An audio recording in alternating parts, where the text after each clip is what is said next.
Hey everybody, welcome back. Welcome to part 2 of our Sunday evening blog. This is going to be the finishing and the final assembly on our plaque of our European skull mount. Alright, so we showed you in the last segment of part 1 how we had braced everything with the tape, and we put a cross stick under it just to hold everything together while it dried with the two-part epoxy, the PC7. What we're going to do real quick here is I'm going to chat with you on basically the finishing items, and we're going to go basically in the steps that I would take to do the finishing end of this project. Alright, first thing I start with is I recommend an isopropyl. Now all of this stuff you can pretty much find over the counter at the hardware store. Alrighty? Now this is 91% alcohol. What we do with this, I would suggest don't use a cotton ball or anything like that. Use a clean rag, something that isn't going to leave fuzzies all over the plastic. Okay? Now alcohol, we know, rubbing alcohol, it dries quickly. Okay? Just set this on my knee here. We're going to take this specimen and we're going to basically wipe him down. Now we have handled it through the mounting process, and you've gotten, you may not see your fingerprints, but the oils from your fingers are on it, and I can already tell that there's a few dark spots. Now, some guys will use a lacquer thinner. Well, if you're experienced enough to do this quickly, yeah, that's maybe alright, but in my case, for the sake of showing you, I suggest this, okay? This is a plastic skull. Some guys will even go as far as using acetone, MEK, brake fluid, brake pad cleaner or whatever, in a spray can. Okay, this is plastic. It will melt if you're not careful. So I like rubbing alcohol. It may just take a titch more work, but no big deal. Better be safe than sorry. We'll clean the entire skull up. Wipe out the sockets, get it all done. Now, hang on to your antlers going forward. Wipe around the bases nice, because we definitely had our fingers in there a lot when we were cleaning off the excess PC7 two-part epoxy. You can wipe down your antlers. You're not gonna do the antlers any harm, okay? All right. Now, next thing I would do is I would put a piece of painter's tape, and that's what I use. I don't want anything that's going to leave adhesive on the horns, but I'm going to tape off around the base of the horn the best I can, because what I am going to do, my next step here, once this is said and done, now you see in the background an airbrush. I will probably do the bulk of this with an airbrush, but by no means do you have to go out and buy one just to do this. I do a little bit of airbrushing up here, so I swear by Wicked Colors from Cretex. Cretex does a lot of different paints. If you don't want to order stuff like this, please don't feel as though you have to, because you can also do this with little paint brushes from the dollar store. Now, you can go one of two ways with this. You can buy a little thing of paint like this, but what I would recommend is if you don't have an airbrush, get one of those small little hobby modeling cans, I don't know, 8-ounce spray cans. Get one in white. Try to make sure it's acrylic and it's flat. Don't use anything gloss. This is not a gloss. Skulls aren't glossy. They're more natural. Alrighty? By taping this off, you can take that little hobbyist spray can, and these are from the Buck store, I think. Most everything I get from the dollar store, less my hardware store. Take even a paper cup and put a couple shots of that paint in your cup. If it's acrylic, it isn't going to dry super fast. It's going to give you a little work time. Go around your horns with a paintbrush, okay? Work that white paint, because I've got black ooze. I told you we will include pictures, we'll include stills in this. Once that's done, what we're going to do from there, once you get a couple, and don't try to do it all in one coat, put a couple light coats, let it build up. In the event though, while you're on the back side and you're looking at this, if there's a gap, okay, the one thing I can recommend is, some of you may not be this fussy either. You may be quite happy with it the way it sits, and that's entirely up to you. But I told you before I was going to use this other epoxy. I got to reach over everything here. There's a part A and a part B. Well, they sell this exact same stuff in much smaller packages. This is, oh goodness, yeah. It's a 50/50. It's an AVES, AVES. This is a 2-ounce container. You can buy this in different colors. Obviously, I would suggest if they make it in white now to grab that to match the skull. You basically put it in. You know, you'd mix it all up with your fingers. Roll it up into small little strings. You could work them around the base, and then you could take a flat brush, a flat modeling brush with a little bit of rubbing alcohol, and you can work it that way. Keep your fingers out of as much stuff as possible, but dip and work it and get it smooth, and then you can go and paint it. If you don't care about that little gap, hey, this is your amount, so it's up to you how you want to do it. Now, once everything's said and done, I am going to take this same white paint, because this white may not exactly match the skull. So what I'm going to do is I may or may not bag the antlers with, say, like a grocery store plastic bag. We'll tie it all off. And I will sit with my airbrush, alright, and I will work the paint all the way across the skull. We're going to try to blend everything. Just a few quick brushy coats. Anything out of the airbrush, if you guys have worked with them, you know it dries quickly. And that will basically then blend underneath the bases of the antlers to the skull itself, and then it will blend the skull. We'll let it dry overnight, and then ultimately you'll see me use this in the next segment along with this. What this is, and I told you we'd get to the back. And now on the back of this, we have that one wooden block. And we told you in the beginning of the video that one wooden block is where a drywall screw, whatever screw you choose to use, goes through your panel, your new plaque, your state plaque, and it goes into the back of the skull. However, the bottom doesn't have any way to attach it. Do not put a screw into the plastic.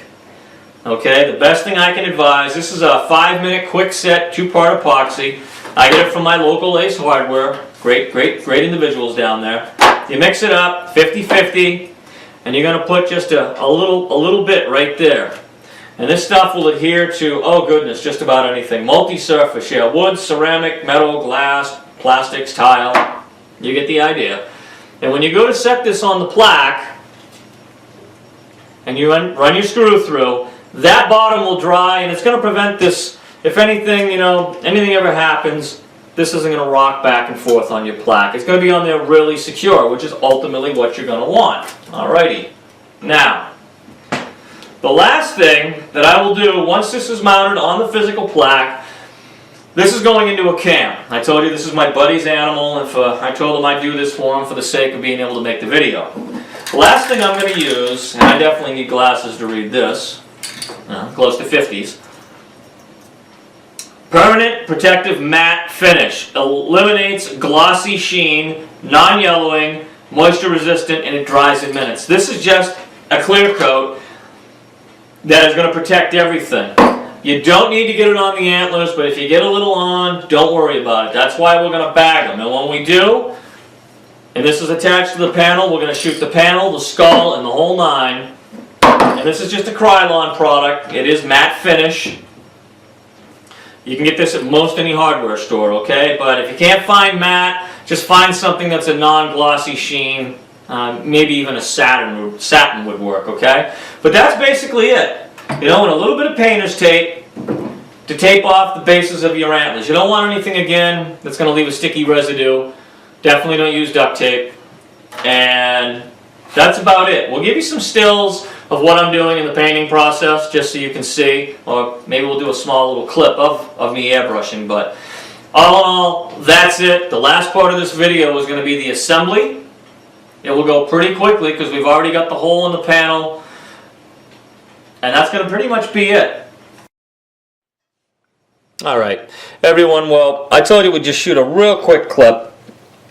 Here we've got our little capsule of paint. Oh, wrong brush.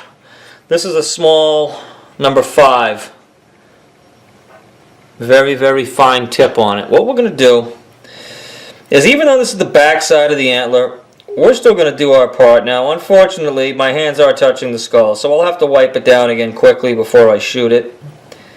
Any of this PC7 2-part epoxy that's on the underside of the antler. Yeah, the antler base. What do you know? I'm actually getting it right now. chances are it won't be seen, and if you highlight it in white, it might stand out a little too much. So we're gonna try to hug just right up to the rim of the pedicule. Now, excuse me a minute. I'm tripping over chairs here. We'll do this in probably 2 coats because this has already been watered down for my airbrush. You know, support your hands however you need so you're not getting paint all over the place. But I'm going to do this. I'm going to actually hand paint these versus... Now I am going to airbrush a couple quick coats over this skull when everything's said and done so that it will blend. We'll have a nice blend, and you know, any fingerprints or anything that may have stained, well, they'll be covered with a fresh coat of white. Like I said, you can certainly do this with a can of hobbyist paint, by all means. Don't think for a second you can't. And then finally, because the airbrush will have a little bit more control than a spray can of paint, I'm not gonna bag the antlers until the very end where I go to shoot the matte finish. Like I said before, you get a little matte finish on them. It's not the end of the world, but nonetheless, we do what we can to protect things from overspray and other undesirables, alright? Well, as we can see, this is going fairly quickly. This is something, guys, that you can definitely have your little ones help you with. Yeah, you know, if they get a little paint on the horns, well, guess what? That's just part of the rustic charm and beauty that it's going to have hanging on your wall. You know, it's a good memory for a kid to have, okay? That is pretty much about it with the painting. I'll leave the tape on so when I airbrush, and then we'll bag the antlers. We'll tape them. We'll tape the around the handles and whatnot so we can protect the antlers. Protect the antlers. God, I need some more flu medicine. Alright, hey guys, well, I figured we've gone this far, we may as well cover this last little bit. Now, I told you, I'm using an airbrush. This is a Pache Talon. I love this airbrush very much. Hey, made in America, go figure.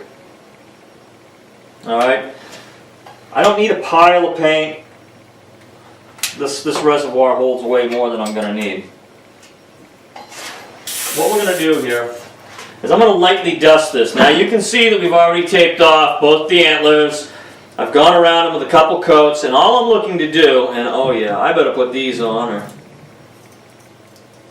you know, the antlers are going to look like they're an albino. Alrighty. I'm going to lightly graze all of this down. Now again, we wiped it down again.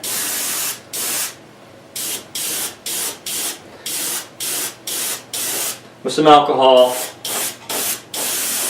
This is acrylic. Wear a dust mask. I just didn't want to sound too muffled to do this. And what we're going to ultimately do here is we're just going to blend what we just did around the pedicules, okay, with what's here. Light coats. This stuff dries really quick. And my gun's jammed, but that's okay. You get the idea, okay? Then when we're done, what we are going to do, we're going to leave the tape in place. We're going to take a trash bag. Like I said, if I get some matte finish on the horns, it's no big deal. If you get a little bit of this white paint on, it's not the end of the world. I normally have a little brush.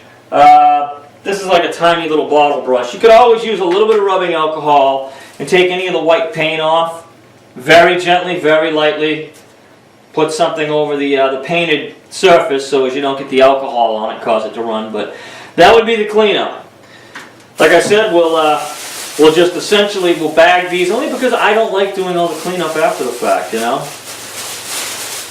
And I'll just basically bag my antler like that, and that's it. This will get attached to the plaque, and that will be the next video that we give you, okay? And then we'll matte finish the whole thing, and that will be the end of the project, alright?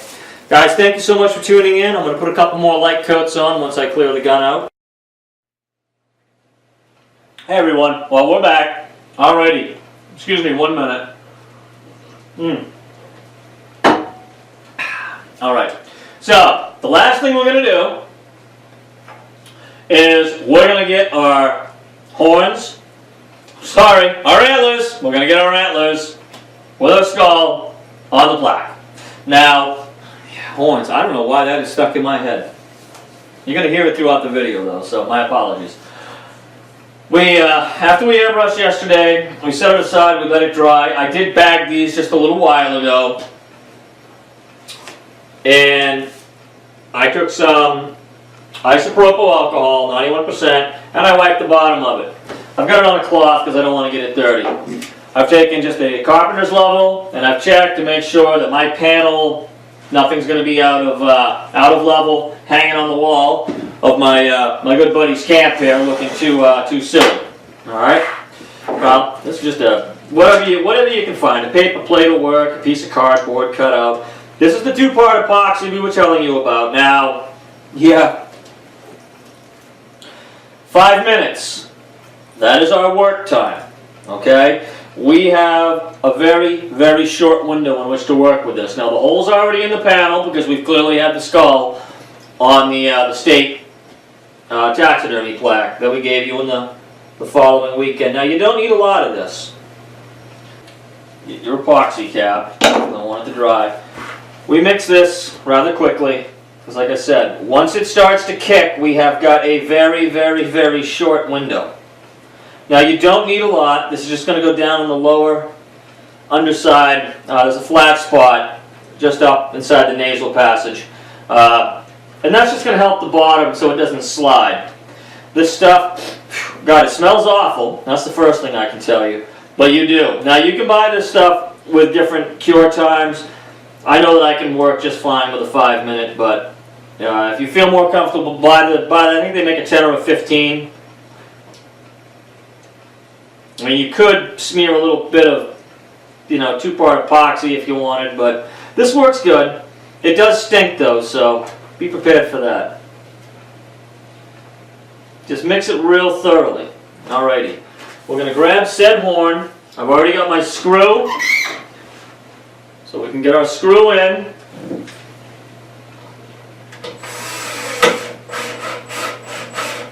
I'm going to get it so it's sticking out of the panel, just a titch, maybe 3/8 or a half inch. There's going to be a reason for that. Alright, grab our horns. Our antlers, I'm sorry, grab our, I don't know what's up with that. Now, inside, you can see we have, feel free to put it close to the, don't put it towards the outer edge, because if you have to wiggle this thing back and forth, anything that comes out, well, we may be able to give you an example of what we got to do there, but just put a dot. You don't need a lot. And I'm going to put it up here because if anything rolls up into the hollow part, it doesn't matter. You're not going to see it. It's going to be on the back of the plaque. Thin it down a little bit. You just want to leave a nice skim coat. Alrighty, get that out of the way because trust me, you don't want to get your hands in this stuff. Now, I'm going to line up. Yeah. I'm going to line up the screw that's coming through to the skull on the other side. I can see the hole where we screwed into it before. Alrighty, now I just want to make sure that, there we go.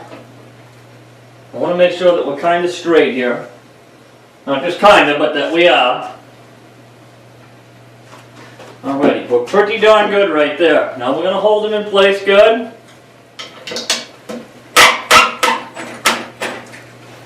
Alright, now he's on there. I feel pretty tight. I'm just going to walk back here by the camera because I want to throw another eye on him. Don't mind me, you can see the back of my head. Kind of like a carpenter, throwing his eye down to make sure he's got a straight edge. Now, because we've painted it, if you got to wiggle it at all, just kind of hold everything with a rag. Okay. And that is pretty much that. I think this is, and again, we've only got a few minutes to work with this, so, yeah, that looks pretty darn good right there. So, we'll basically fade this video out, I'll fade it back in, product's going to be finished. If in the event you got a little bit of epoxy on the panel, get yourself like an automotive razor. Scrape it off. There is, I didn't show it, but we did, back when we did the plaque, we did the taxidermy state plaque here for Ohio. We ended up putting a sanding wood sealer on it before we got to this stage because I know that things can happen. They truly can happen. And when they do, you really can't go back and correct them. Especially with this type of epoxy. But this is on nice and straight. I really think that the client is going to be quite happy with it. You know, which is my good buddy. We'll call him Mr. D. I believe in keeping my client's anonymity, but Mr. D, I think, is going to enjoy putting this up in his camp. Hey everybody, well, we made it. Here's our finished product. We've got our European Antler Mount finally completed. We've got about 3 coats of matte finish on it, our Krylon matte finish. Not shiny, but the skull is white, it's vibrant, but it's not going to blind you if you hit it with a flashlight. Okay, so basically the whole motivation behind this was, I told you in the beginning, we have a bunch of guys in the groups that have some of the equipment. Even the guys with the tabletop CNCs can make these plaques, unless you're looking to make an obnoxious sized plaque. An average tabletop model is a 2x2 or a 3x2 milling surface. The bigger machines, yeah. Hopefully someday down the road I find some moose drops. I'm going to make a big New Hampshire state plaque, and that's going to go in my living room on one of these artificial skulls. Fellas, this is an awesome undertaking to do with your children. So, and the nice thing about these artificial skulls too is maybe you're not even a hunter, and that's fine. Maybe you're a hiker, you're a forager, you like to go out, you like to find your antlers, your own drops, right? Whether it's moose, maybe in the Midwest you've got, and I'm a little envious, but maybe you got some nice elk out there and you go pick up elk drops. Well, you can use these skulls and you can fabricate one of these yourself in the same way that I just did this whitetail for my good buddy Mr. D. Well, Mr. D, thank you very much, sir, for letting me dabble in one of these undertakings again. Again, I will emphasize as enough. Call your conservation office, know your laws. I did this basically as a tutorial for you guys. My client was for the plaque only, so hey, you know, I was glad to kind of get my hands in this again. It's been a few years, but it was a fun undertaking, and yeah. But all in all, this is a great father and son or father and daughter project. Hey, maybe you've got an older dad, you know, your dad's older, or you got an older parent that. This would also be something nice to do for him, okay? So, my followers, my subscribers, guys, I hope you enjoyed the tutorial. Granted, it was long, I realize that, but I don't know of any 30-minute or less taxidermy anything that's going to teach you much, okay? So, we went in deep. We've got stills to go along with this. And, again, to my client, Mr. D, thank you, sir. Appreciate it. And, guys, enjoy, alright? Alright, we'll see you soon. We've got more coming up.